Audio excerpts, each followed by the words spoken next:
Different thinker icon Apple यानी अलग सोचने वाला चिन्ह सिंबल एप्पल के स्टीव जॉब्स उनकी बायोग्राफी आपके सामने प्रस्तुत करता हूं। उससे पहले एक इंटरेस्टिंग प्रसंग आपके सामने रखता हूं। भारत में जब जॉब्स आए थे, उनको एक बार एक गांव में भैंस का दूध पीने का मौका मिला, जिसे उन्होंने जीवन का सबसे ताजा अनुभव बताया था। साथ ही उन्होंने एक बार सिर मुंडवाकर साधु जैसा वेश अपनाया था, जो उनके लिए एक अनोखा अनुभव था। दोस्तों, ये दोनों अनुभव उनके लिए अनोखे थे। एक दीर्घदृष्टा यानी दूर की सोचने वाला व्यक्ति, जिसके अंदर ये पावर होती है, दूर की सोच रखता है आदमी, ऐसा जीवन था स्टीव जॉब्स का। और उसकी अमर गाथा, वो खुद तो मर गया, लेकिन उसकी गाथा, उसकी कहानी अमर थी। तो सैन फ्रांसिस्को, जो कि अमेरिका का एक शहर है, उसकी सर्द रातों में 24 फरवरी 1955 को एक बच्चा पैदा हुआ, जिसका नाम था स्टीव पॉल जॉब्स। यह समय था जब दुनिया ने एक ऐसे व्यक्ति को जन्म लेते हुए देखा, जिसने न केवल टेक्नोलॉजी की दुनिया को बदल दिया, बल्कि मानवता के सपनों को नई उड़ान दी। स्टीव जॉब्स की कहानी केवल एक एंटरप्रेन्योर की नहीं है, बल्कि एक कलाकार, एक सपने देखने वाला, एक क्रांतिकारी आदमी की कहानी है, जिसने असंभव को संभव बना दिया। यह कहानी जुनून, दृढ़ता और जादू की है, जो तब होता है जब आप अपने दिल की सुनते हैं। उनकी जीवन यात्रा एक ऐसी गाथा है जो न केवल प्रेरित करती है, बल्कि ये भी सिखाती है कि जीवन की सबसे बड़ी उपलब्धियां वही हासिल करते हैं जो अपने सपनों को सच करने की हिम्मत करते हैं और हमेशा प्रयास करते रहते हैं। स्टीव जॉब्स के प्रारंभिक जीवन और उनके अनोखे बचपन के बारे में अब जानते हैं। स्टीव जॉब्स का जन्म जोआन शिबल और अब्दुल फत्ताह जांदाली के यहाँ हुआ था। जोआन एक अविवाहित मां थी और सामाजिक दबावों के कारण उन्होंने अपने नवजात बच्चे को गोद देने का फैसला किया। पॉल जॉब्स और क्लारा जॉब्स एक साधारण मिडिल क्लास दंपति थे, जिन्होंने स्टीव जॉब्स को गोद लिया। पॉल जॉब्स एक मैकेनिक थे और क्लारा एक अकाउंटेंट थी। वे सिलिकॉन वैली के माउंटेन व्यू में रहते थे, जहां पर आज गूगल का हेडक्वार्टर है, जो उस समय टेक्नोलॉजी के नए केंद्र के रूप में उभर रहा था। स्टीव जॉब्स का बचपन एक साधारण घर में बीता, लेकिन उनका दिमाग असाधारण था। वे हमेशा क्यूरियस रहे। उसे चीजों को खोलकर उनके भीतर की कार्यप्रणाली को समझने में मजा आता था। पॉल जॉब्स अपने बेटे को अपने गैरेज में ले जाते, जहां वे पुरानी कारों और मशीनों को ठीक किया करते थे। स्टीव को अपने पिता से ये सीख मिली कि हर मशीन के पीछे एक कहानी होती है और हर कहानी को और बेहतर बनाया जा सकता है। 5 साल की उम्र में स्टीव ने अपने पिता के साथ मिलकर एक रेडियो सेट बनाया और ये अनुभव उनके जीवन का पहला टेक्नोलॉजी का जादू था। स्कूल में स्टीव एक साधारण स्टूडेंट था। वो नियमों से बंधना पसंद नहीं करता था और अक्सर शिक्षकों के साथ उनकी बहस होती थी। लेकिन चौथी कक्षा में उनकी मुलाकात टीचर उनकी मिसेज हिल से हुई, जिन्होंने स्टीव जॉब्स की जिज्ञासा को पहचाना। मिसेज हिल ने स्टीव को गणित और विज्ञान की किताबें दी और उसे प्रोत्साहित किया कि वह अपने स्कूल के नियमों की सीमाओं में न बंधे। स्टीव ने बाद में कहा था, उन्होंने मुझे सिखाया था कि अगर आप कुछ अलग करना चाहते हैं तो आपको अलग सोचना पड़ेगा।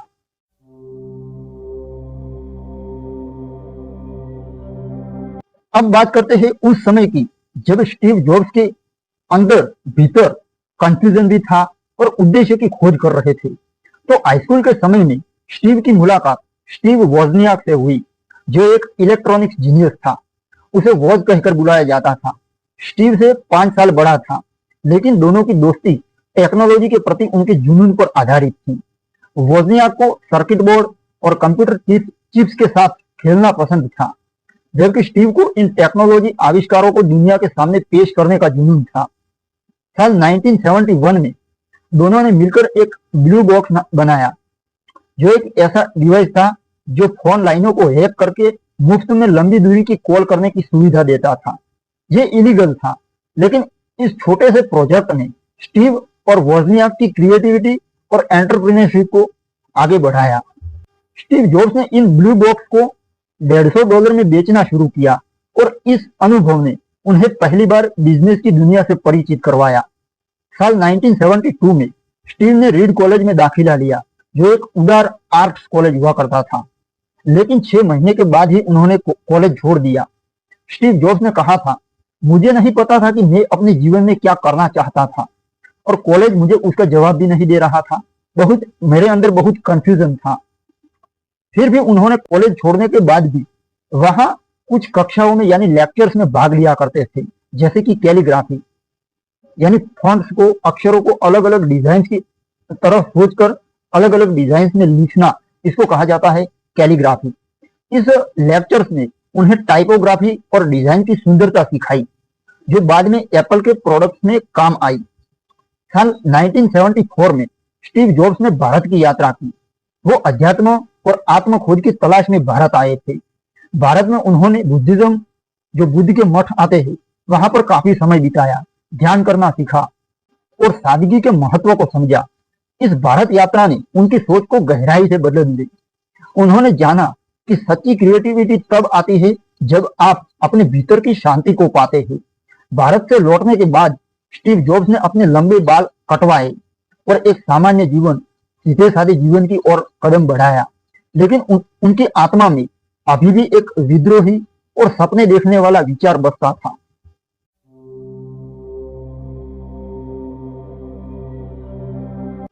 अब देखते हैं एप्पल की शुरुआत कैसे हुई, वो भी एक गैराज से।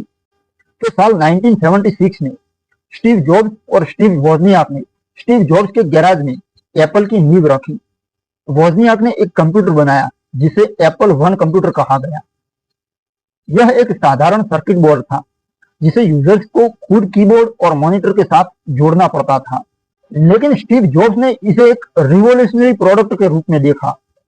उन्होंने local computer store, bike shop और 50 एप्पल वन कंप्यूटर बेचने का एक वादा किया और इस ऑर्डर को पूरा करने के लिए स्टीव जॉब्स और स्टीव वोजनियाक ने रात दिन काम किया। स्टीव जॉब्स ने अपने दोस्तों और परिवार से उधार पैसे लिए और इस तरह एप्पल का पहला कदम रखा गया। 1977 में एप्पल II की रिलीज ने कंपनी को रातों रात प्रसिद्ध कर दिया। एप्पल II एक पूर्ण कंप्यूटर था, परफेक्ट कंप्यूटर था, जिसमें रंगीन ग्राफिक्स, एक कीबोर्ड और यूजर के लिए एडजस्टेबल इंटरफेस था। यह पहला पर्सनल कंप्यूटर था जो आम लोगों के लिए बनाया गया था। अब स्टीव जॉब्स की सोच ऐसी थी कि टेक्नोलॉजी केवल इंजीनियर्स के लिए नहीं होती है, बल्कि हर उस व्यक्ति के लिए होनी चाहिए जो सपने देखता है। उनकी यही सोच थी कि टेक्नोलॉजी और कला का मेल भविष्य है। एप्पल II की सफलता ने स्टीव जॉब्स और स्टीव वोजनियाक को टेक्नोलॉजी दुनिया के सितारे बना दिए। कंपनी का वैल्यूएशन लाखों डॉलर में पहुंच गया और स्टीव जॉब्स, जो अभी केवल 23 साल के थे, एक अमेरिकी लोकप्रिय हस्ती बन गए थे। लेकिन स्टीव जॉब्स का जुनूनी स्वभाव और परफेक्शनिज्म अक्सर उनके साथियों के लिए चुनौती होती थी। वे चाहते थे कि हर प्रोडक्ट सही हो, हर डिजाइन सुंदर हो और हर अनुभव जादुई हो।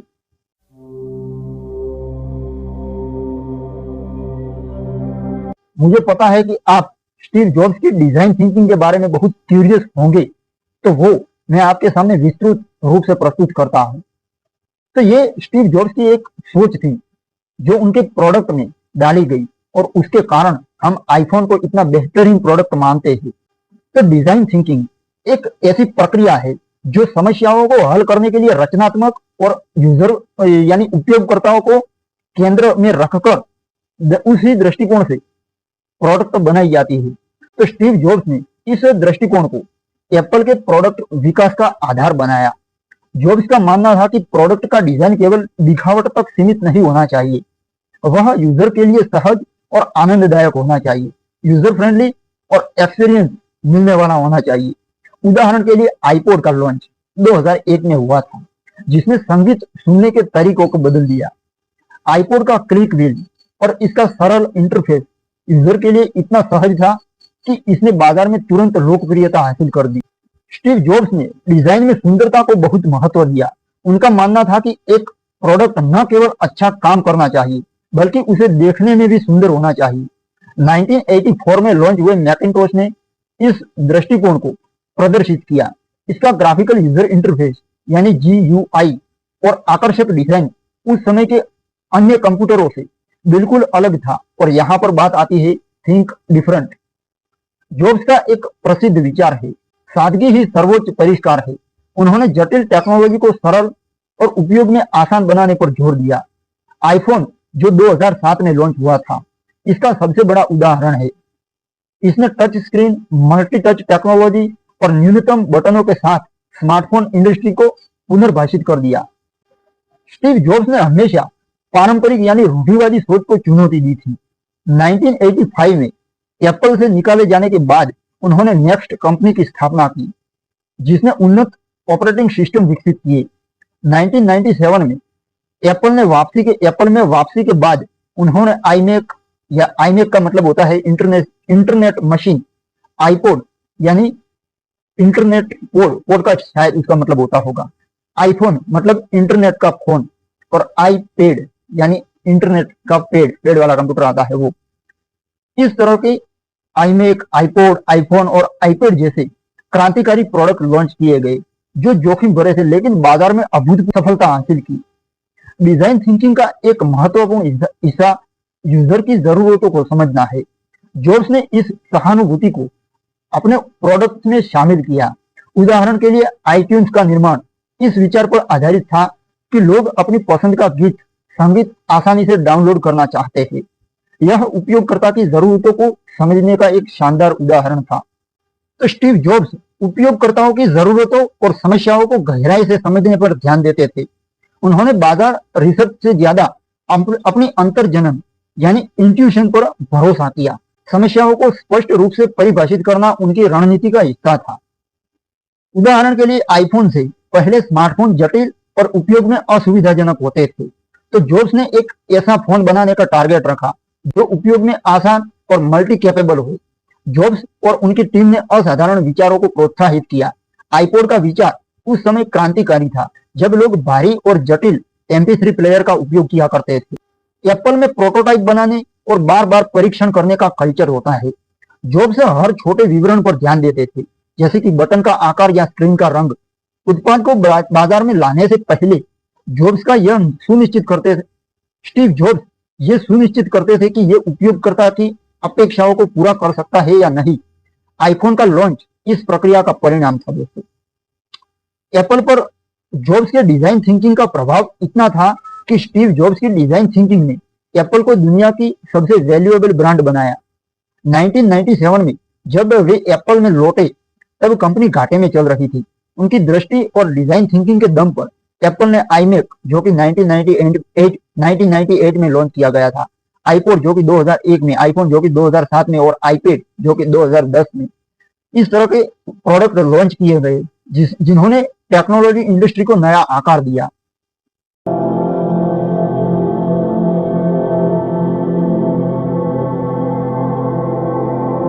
अब जानते हैं हर प्रोडक्ट की खासियत क्या थी और क्या यूजर के कौन कौन से प्रॉब्लम सॉल्व करते थे प्रोडक्ट, एप्पल के प्रोडक्ट। तो आईमैक, इसने कंप्यूटर डिजाइन को रंगीन और आकर्षक बनाया। आईपॉड, इसने संगीत उद्योग को डिजिटल युग में ले गया। आईफोन, इसने स्मार्टफोन को हर घर का हिस्सा बनाया। आईपैड, इसने टैबलेट कंप्यूटिंग को लोकप्रिय बनाया।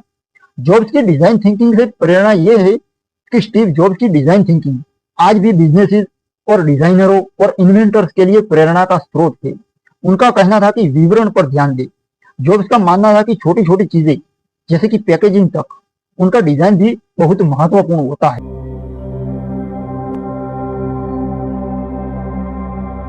सबसे मुख्य बात, उपयोगकर्ता को केंद्र में रखें। प्रोडक्ट को उपयोगकर्ता के लिए बनाया जाना चाहिए, न कि केवल टेक्नोलॉजी एक्सपर्ट के लिए।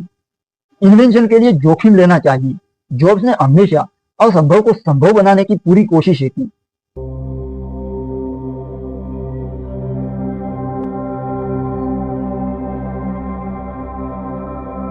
अब बात करते हैं स्टीव जॉब्स को जब एप्पल से बाहर निकाला गया था। तो 1980 के दशक की शुरुआत में एप्पल एक विशाल कंपनी बन चुकी थी। 1981 में कंपनी ने अपना पहला पब्लिक स्टॉक ऑफरिंग यानी आईपीओ लॉन्च किया, जिसने स्टीव जॉब्स मल्टी मिलियनर बना दिया। लेकिन स्टीव जॉब्स का ध्यान हमेशा अगले बड़े आविष्कार पर होता था। उन्होंने मैकिंटोश प्रोजेक्ट शुरू किया, जिसका टारगेट था एक ऐसा कंप्यूटर बनाना जो इतना इजी हो कि कोई भी इस्तेमाल कर सके। तो 1983 में स्टीव जॉब्स ने जॉन स्कली, जो कि पेप्सी के सीईओ थे, उनको एप्पल में आमंत्रित किए। उन्होंने स्कली से पूछा था कि क्या तुम पूरी जिंदगी चीनी का पानी बेचना चाहते हो या दुनिया को बदलने का मौका चाहते हो। यह सवाल स्टीव जॉब्स की दूरदर्शिता को दर्शाता था। स्कली ने एप्पल ज्वाइन किया और शुरुआत में दोनों की जोड़ी शानदार थी, लेकिन 1984 में मैकिंटोश की रिलीज के बाद स्टीव जॉब्स और स्कली के बीच मतभेद और आंतरिक तनाव बढ़ने लगे। मैकिंटोश एक क्रांतिकारी प्रोडक्ट था जिसमें ग्राफिकल यूजर इंटरफेस और माउस था, लेकिन इसकी कीमत और लिमिटेड सॉफ्टवेयर ने इसकी बिक्री को कम कर दिया। बाद में स्टीव जॉब्स का जुनूनी स्वभाव और स्कली का कॉर्पोरेट मुनाफे वाला दृष्टिकोण टकराने लगा। आखिरकार 1985 में स्टीव जॉब्स को अपनी ही कंपनी से बाहर निकाल दिया गया। यह उनके जीवन का सबसे कठिन दौर था। स्टीव जॉब्स ने बाद में कहा था, उस समय मुझे लगा कि मेरा सब कुछ खत्म हो गया, लेकिन उसके बाद मैं समझता था कि यह मेरे जीवन का सबसे अच्छा सबक था।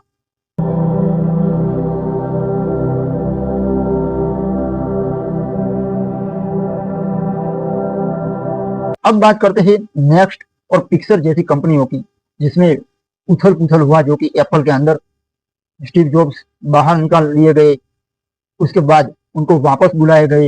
ये पूरी की पूरी प्रक्रिया को समझते हैं। तो एप्पल से निकाले जाने के बाद स्टीव जॉब्स ने हार नहीं मानी। उन्होंने नेक्स्ट नामक एक कंपनी शुरू की, जिसका लक्ष्य था शिक्षा और व्यवसाय के लिए उन्नत कंप्यूटर बनाना। नेक्स्ट के कंप्यूटर अपनी टेक्नोलॉजी उत्कृष्टता के लिए जाने जाते थे, लेकिन उनकी ऊंची कीमत जिन्होंने उन्हें आम बाजार में सफल होने से रोका।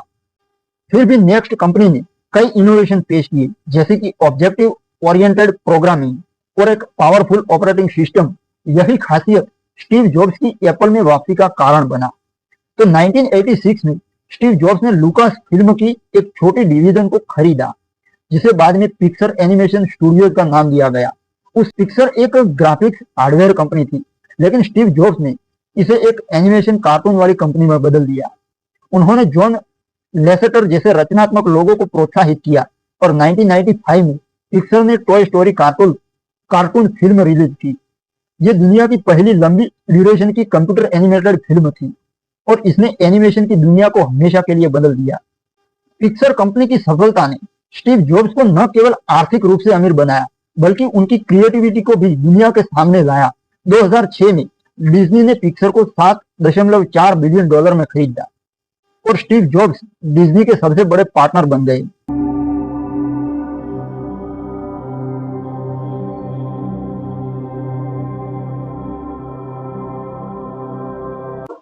अब बात करते हैं एप्पल को खड़ा किया और एक नया युग शुरू हुआ। 1997 में एप्पल ने नेक्स्ट को खरीदा और स्टीव एक बार फिर अपनी कंपनी में लौट आए।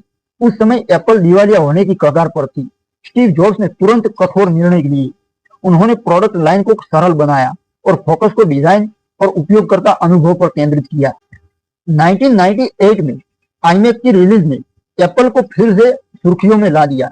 यह कंप्यूटर न केवल टेक्नोलॉजी रूप से उन्नत था, बल्कि इसका रंगीन पारदर्शी डिजाइन भी अभूतपूर्व यानी वंडरफुल था। इसके बाद स्टीव जॉब्स ने एक के बाद एक रिवॉल्यूशनरी प्रोडक्ट पेश किए। 2001 में आईपॉड ने संगीत उद्योग को बदल दिया। 2003 में आईट्यून ने डिजिटल संगीत की बिक्री को नया रूप दिया। 2007 में आईफोन ने स्मार्टफोन की दुनिया बदल दी और 2010 में आईपैड ने टैबलेट कंप्यूटिंग को मुख्य धारा में लाया। इन प्रोडक्ट्स ने न केवल टेक्नोलॉजी की दुनिया को बदला, बल्कि संगीत, संचार और मनोरंजन के तरीके को भी नया रूप दिया। स्टीव जॉब्स का मानना था कि टेक्नोलॉजी का उद्देश्य केवल कार्य करना नहीं है, बल्कि लोगों के जीवन को सरल और सुंदर बनाना है और लोगों के जीवन में बदलाव लाना है। उन्होंने एक बार कहा था, हम टेक्नोलॉजी और उदार कलाओं के चौराहे पर खड़े हैं। यह उनकी दृष्टि थी जिसने एप्पल को एक कंपनी से ज्यादा एक कल्चरल आंदोलन बना दिया।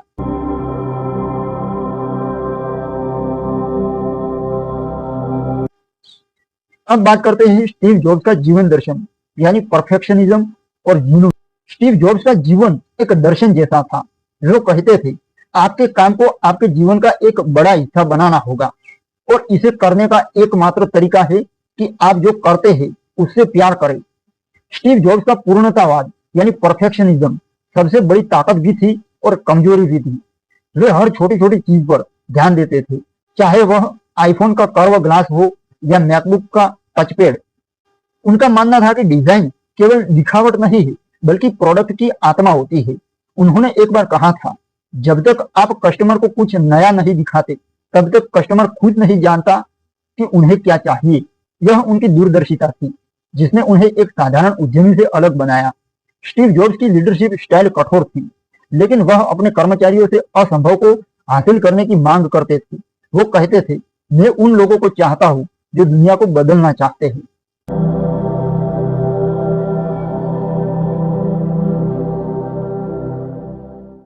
अब बात करते हैं स्टीव जॉब्स की बिजनेस से रिलेटेड विचारधारा कैसी थी। स्टीव जॉब्स एक दूरदर्शी एंटरप्रेन्योर और इन्वेंटर थे। उन्होंने अपनी अनूठी यानी यूनिक बिजनेस विचारधारा के माध्यम से टेक्नोलॉजी और डिजाइन के क्षेत्र में क्रांति लाई। उनकी विचारधारा का मूल आधार इनोवेशन, यूजर एक्सपीरियंस और परफेक्शन की निरंतर खोज था। जॉब्स का मानना था कि इनोवेशन ही सफलता की कुंजी है। उन्होंने हमेशा रूढ़िवादी सोच को अस्वीकार किया और असंभव को संभव बनाने की कोशिश पूर्णता की खोज से की। एप्पल के प्रोडक्ट जैसे कि आईफोन, आईपॉड और आईपैड ने न केवल टेक्नोलॉजी सेक्टर में नई दिशाएं स्थापित की, बल्कि कस्टमर बिहेवियर को भी बदल दिया। जॉब्स का दृष्टिकोण यह था कि कस्टमर को वह देना चाहिए जो वे चाहते हैं, भले ही उन्हें अभी तक इसकी जरूरत हो या न हो। एग्जाम्पल के तौर पर आईफोन के लॉन्च से पहले स्मार्टफोन का कॉन्सेप्ट उतना लोकप्रिय नहीं था, लेकिन जॉब्स ने इसकी संभावनाओं को पहचाना और संभावनाओं को संभव करके वास्तविकता में बदल दिया। जॉब्स ने यूजर एक्सपीरियंस को सर्वोपरि रखा। उनके लिए प्रोडक्ट का डिजाइन और कैपेसिटी यानी कार्यक्षमता उतनी ही महत्वपूर्ण थी जितना कि उनका टेक्नोलॉजी इनोवेशन। एप्पल के प्रोडक्ट्स की सादगी, सुंदरता और सहजता उनकी विचारधारा का ही परिणाम थी। वे मानते थे कि एक अच्छा प्रोडक्ट वो है जो यूजर के लिए सहज और आनंददायक हो। उदाहरण के तौर पर आईपॉड का 1000 गाने आपकी जेब में, ये नारा इस विचार को दर्शाता है कि टेक्नोलॉजी को जटिल नहीं बल्कि सरल और उपयोगी होना चाहिए। स्टीव जॉब्स की बिजनेस से रिलेटेड विचारधारा में परफेक्शन की निरंतर खोज एक महत्वपूर्ण हिस्सा थी। दोस्तों, वे छोटी छोटी बातों पर ध्यान देने के लिए प्रसिद्ध थे, चाहे वह प्रोडक्ट का डिजाइन हो या पैकेजिंग। उनकी ये जिद थी कि हर चीज में उत्कृष्टता होनी चाहिए। पिक्सार में उनके काम ने भी इस दृष्टिकोण को दर्शाया, जहां उन्होंने कहानी और टेक्नोलॉजी के मिश्रण से एनिमेशन इंडस्ट्री को नया आयाम और रूप दे दिया। जॉब्स ने टीम वर्क और नेतृत्व पर विशेष जोर दिया करते थे। वे अपने कर्मचारियों से असाधारण प्रदर्शन की अपेक्षा करते थे और उन्हें प्रेरित करने में माहिर थे। उनकी नेतृत्व शैली कठोर थी, लेकिन वह अपनी दृष्टि को स्पष्ट रूप से व्यक्त करते थे। वे मानते थे कि सही लोग सही दृष्टिकोण के साथ असाधारण परिणाम लिए जा सकते हैं।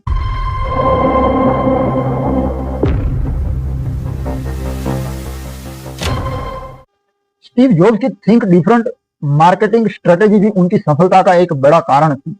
वे प्रोडक्ट्स को केवल उपकरण के रूप में नहीं, डिवाइस के रूप में नहीं, बल्कि एक जीवन शैली के रूप में प्रस्तुत करते थे।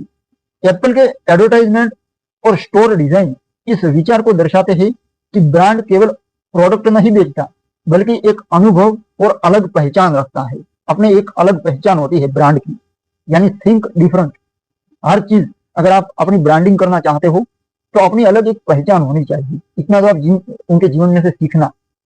अब स्टीव जॉब्स का मानना था कि टेक्नोलॉजी, डिजाइन और मानवीय संवेदनाओं का समन्वय ही भविष्य को आकार दे सकता है। उनकी ये सोच आज भी एंटरप्रेन्योर और इनोवेशन करने वाले लोगों के लिए प्रेरणा का स्रोत रहती है।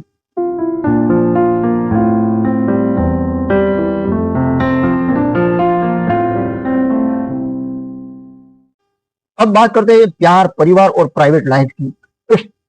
तो स्टीव जॉब्स का प्राइवेट लाइफ उतना ही जटिल था जितना उनकी व्यावसायिक यानी बिजनेस यात्रा। 1991 में उन्होंने लॉरेन पॉवेल से शादी की, जो उनकी जिंदगी का सबसे बड़ा सहारा बनी। उनके 3 बच्चे हुए, रीड, एरिन और ईव। स्टीव जॉब्स की अपनी बेटी लिसा के साथ भी अपने रिश्ते को सुधारने की कोशिश करते रहते थे, जो उनकी पहली पत्नी क्रिसेन ब्रैनन की बेटी थी।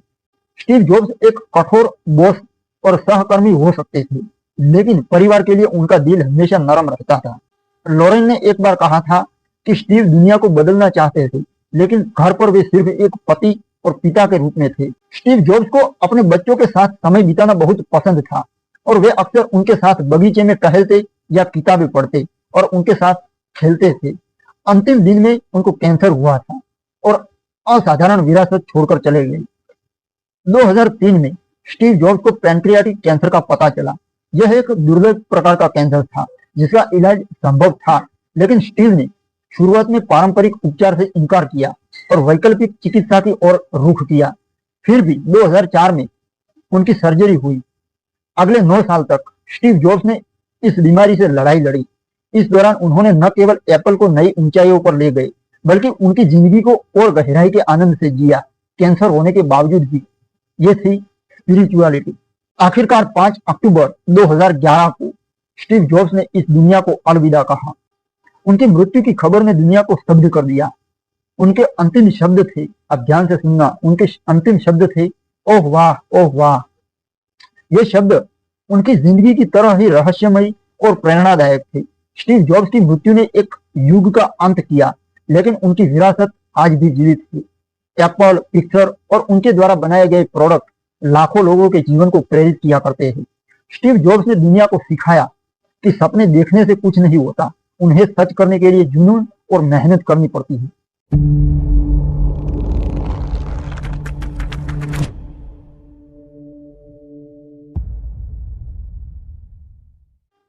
अब जानते हैं स्टीव जॉब्स की कुछ इंस्पिरेशन और सबक। स्टीव जॉब्स की कहानी हमें कई सबक सिखाती है। पहली चीज, अपने दिल की सुने। स्टीव जॉब्स ने हमेशा वही किया जो उन्हें सही लगा, चाहे दुनिया ने उनकी आलोचना की हो या न की हो। दूसरी चीज, असफलता से डरे नहीं। एप्पल से निकाले जाने के बाद भी स्टीव जॉब्स ने हार नहीं मानी थी, बल्कि और मजबूत होकर वापस लौटे थे। तीसरी चीज, सादगी में ही शक्ति होती है। स्टीव का डिजाइन दर्शन सादगी और कार्यक्षमता पर आधारित था। दोस्तों, सिंप्लिसिटी ही सबसे बड़ी फैशन होती है। चौथी चीज, सपनों को हकीकत में बनाए, यानी आइडियाज को इंस्टीट्यूशनलाइज करे, जो हमारे नरेंद्र मोदी जी कहते हैं कि विचारों को संस्थाओं में परिवर्तित कीजिए, यानी सपनों को हकीकत में बनाए। इसका मतलब यही होता है, एक ही चीज होती है। तो स्टीव जॉब्स ने दिखाया कि अगर आपके पास एक दृष्टि है तो आप दुनिया को बदल सकते हैं। अब आते हैं कंक्लूजन पर।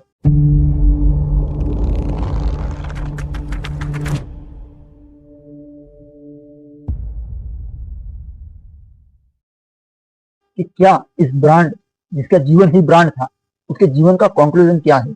एक अमर आत्मा स्टीव जॉब्स सिर्फ एक व्यक्ति नहीं, बल्कि अपने आप में एक सोच थे। स्टीव जॉब्स ने समय धारा को ऐसा बनाया जहां टेक्नोलॉजी और कला का तालमेल बैठ गया। जीवन में असंभव कुछ नहीं होता है। अगर आपके पास जुनून, दृढ़ता और थोड़ा सा जादू हो तो असंभव कुछ नहीं है। स्टीव जॉब्स की आत्मा आज भी हर आईफोन, हर मैक और हर उस व्यक्ति के सपनों में जीवित है जो कुछ अलग करने की हिम्मत रखता है। Think different. जो लोग ये सोचते हैं कि वे दुनिया बदल सकते हैं, वही लोग दुनिया बदल देते हैं। थिंक डिफरेंट, ये कोटा था स्टीव जॉब्स का, यानी कुछ अलग सोचो। सब सोचते हैं वैसा मत सोचो, कुछ अलग सोचो, तभी आपकी एक अलग पहचान बनेगी और एक अलग ब्रांड बना सकोगे आप अपनी कंपनी को या अपनी पेशे को। तो दिल की गहराइयों के साथ आपका बहुत बहुत धन्यवाद दोस्तों। Push that.